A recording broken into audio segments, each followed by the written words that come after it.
They say revenge is a dish best served cold. Mine was served at exactly room temperature, in front of 200 guests, with a microphone and a smile. Before we begin this story, please take a moment by liking, sharing, subscribing. This means the world to our community. This is the story of how my brother's wedding became the most satisfying 4 minutes of my entire life. Growing up, my older brother was the golden child. Straight A's, star quarterback, full ride to Yale. Me? I was the creative one, which in my family was code for disappointment. But there was one thing I had that my brother wanted: my girlfriend. We met sophomore year of college. She was brilliant, funny, and saw something in me that my family never did. We dated for 3 years. I was going to propose. Then my brother came home for Thanksgiving. 6 months later, they announced their engagement. At Christmas dinner, my mother actually cried tears of joy, looked right at me, and said, "Finally, someone successful enough for her."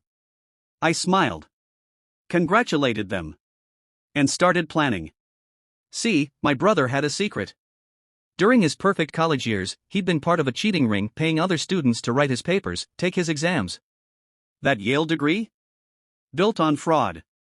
His prestigious consulting job? Based on credentials he never earned. And I had proof. Emails, Venmo transactions, everything. A source. One of his ex-girlfriends had been through the same thing I had. He'd left her for someone more impressive for his image. She'd kept receipts. Literally. But here's the thing about revenge: timing is everything. The wedding was spectacular. $15,000 cake. String quartet. My parents beaming with pride as their perfect son married the girl I'd loved. And there I was, the best man.